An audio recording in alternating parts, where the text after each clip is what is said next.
So excited. A lot of teams throughout Metro Detroit, they're not starting their practice till 9 a.m. But Mott and Waterford, they couldn't wait to get out here and play together. And that togetherness here is also a big part of their wellness. Football has this tough mantra around it. Being tough doesn't mean, in a traditional sense, it means being tough enough to ask for help and to talk to people if you need it. Matthew Lewis is the head football coach at the University of Detroit Jesuit High School and Academy. When I was playing, we didn't do stuff like that. Get together and talk about your feelings and what's going on. It didn't happen in football. But now, I think it's part of coaching. High school coaches are now required to train through the Mental Health Foundation Be Nice program. We know that approximately 1 in 10 teens will struggle with a mental health disorder in a given year. Christy Buck is the executive director. This part of the brain that develops, that controls impulsivity, is the last part of a brain to develop. And so if we look at how impulsive teens can be, this is how serious mental health education is. Ultimately, it can prevent suicide.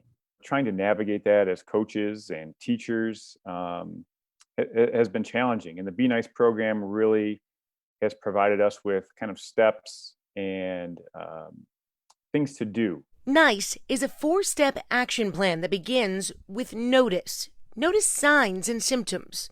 I might be able to recognize that something is different in a student athlete. So that could be their attitude, how they're interacting with other teammates. It could be the emotions that they're showing through anger, through crying, through frustration. Step 2 is invite. Invite yourself to a conversation if you notice changes lasting 2 weeks or longer. Step 3 is challenge. Challenge yourself or an individual to get help. And challenge yourself to ask the tough questions. Step 4 is empower. Show the person who needs it that there are resources to get help and that there is always hope. Our kids lift weights and run and get in shape so that their body is physically prepared for the season.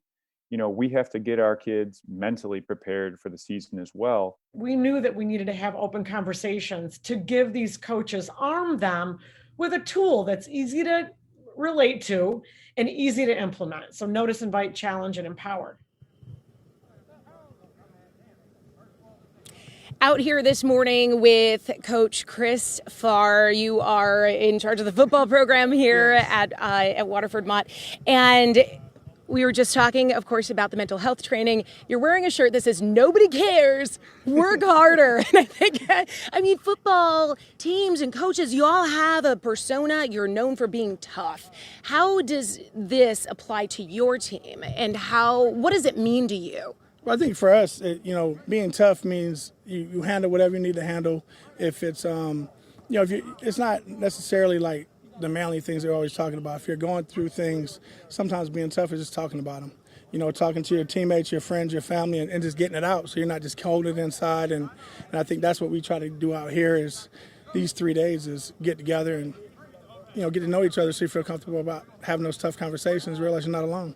Well, and you have a bit of a lock-in where you all spend the night together, you're working out together, and that was something you weren't able to do last year. What is the significance and importance of that time together? Well, it's everything because, a lot of times, kids hang out with their certain group, that they're comfortable with, and sometimes those kids don't experience the things that others do. So in the lock-in, you're forced to talk to other people, and you're forced to kind of communicate and realize that, different people are going through different things and different people are going through the same things. So you just you meet different people and you bond, and that's the whole hope for this whole week is to come together as people. I love that. It's so fun. It is so early in the morning. I was surprised that they were out here with this much energy. I told them they didn't have to be out here until 5:30 in the morning, but they were out here before 5 o'clock when we woke up. When we arrived. So a lot of excitement and energy, a lot of, the bonding today. They're excited to begin the season. We'll be out here all morning long. Back to you.